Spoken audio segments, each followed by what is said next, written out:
feel free to fail, or at least feel free to move, so that not everything has to be perfect, because God knows life isn't perfect and there are rough edges. And on your way to becoming good at something, you necessarily have to stumble and bump and fall and pick yourself up and dust yourself off and go again.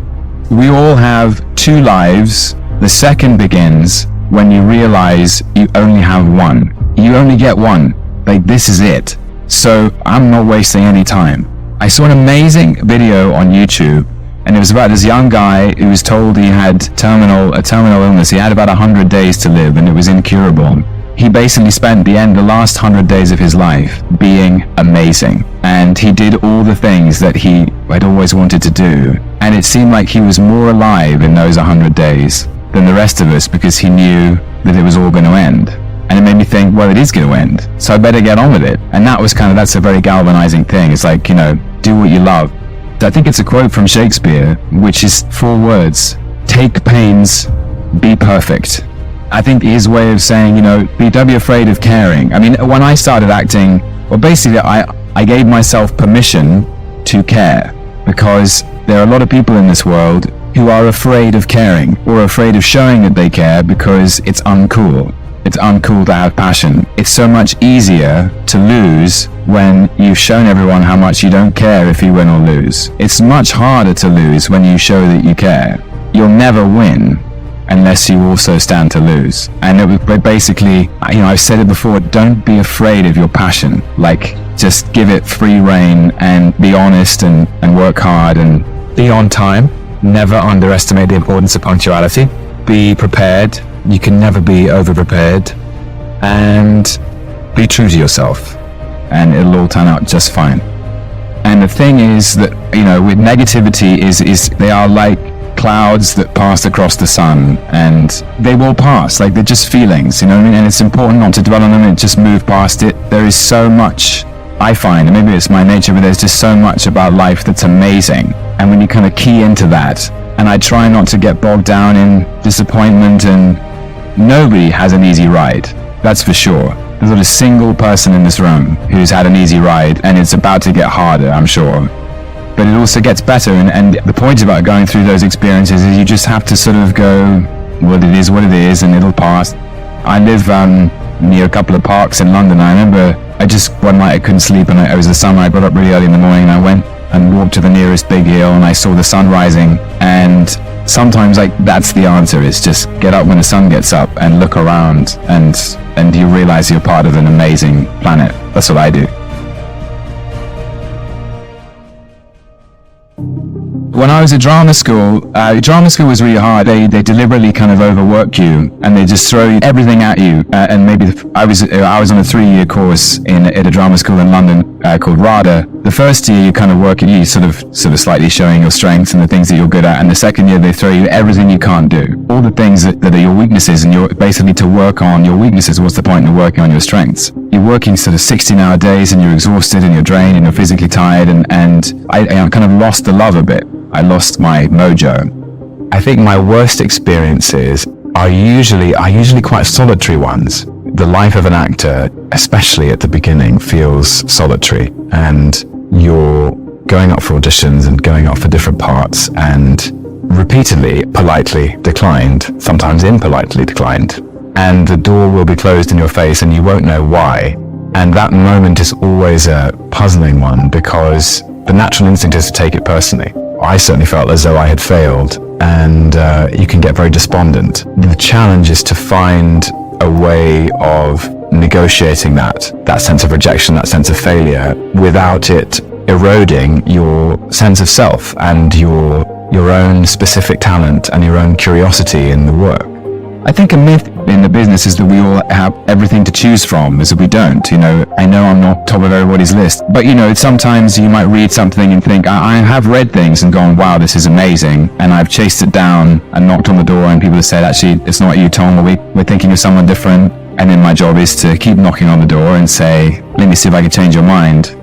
I've been very diligent in my training and tried to listen to the advice of all my teachers and instructors as a student, as an academic, as a training actor, and I always wanted to do right by them.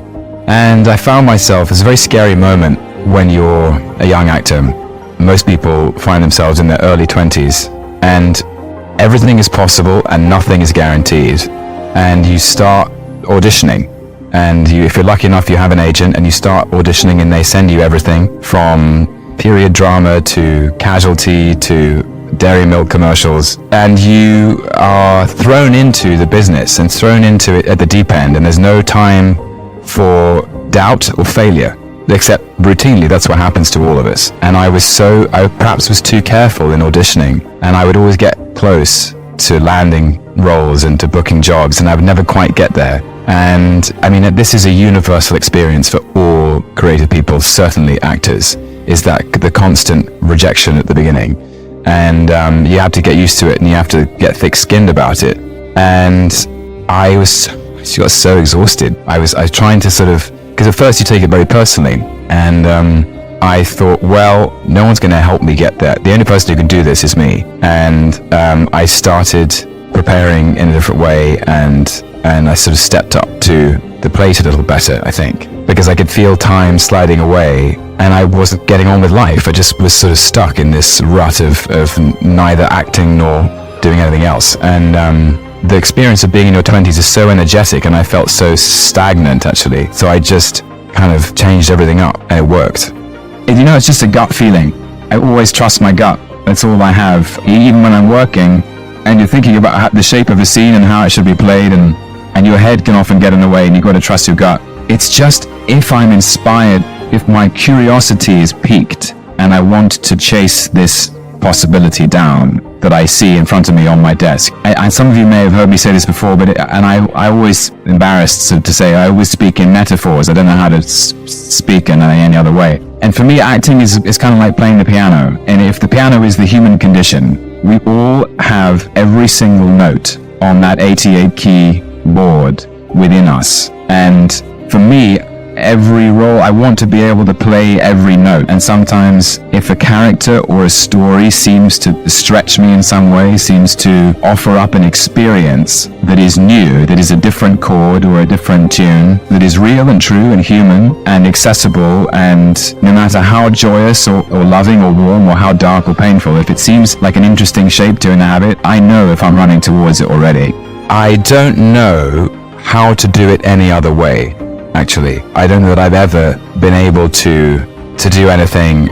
I say it as a sort of, because I'm aware that it can be a strength, but it can also be a weakness, because the focus is obsessive. And so when I go for something, I go for it at the expense of everything else.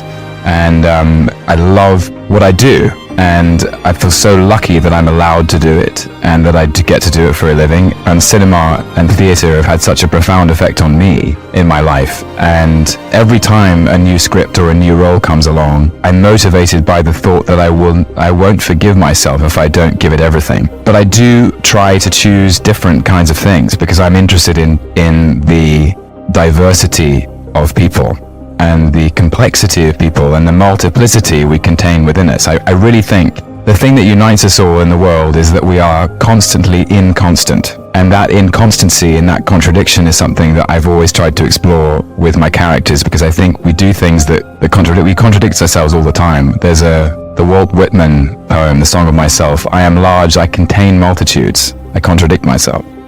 I think it doesn't matter at what stage you're at in your creative life or in your career, but people will always have an idea of who they think you are. And often it's inaccurate or not wholly accurate. And you mustn't let them change your own sense of who you are. You have to plow your own furrow, because only you know, and only you know what you had to go through to deliver that performance in that audition or on that stage. And protect that with everything you have, because all those people who think they know who you are didn't do the work, and they don't know. So have that faith in yourself.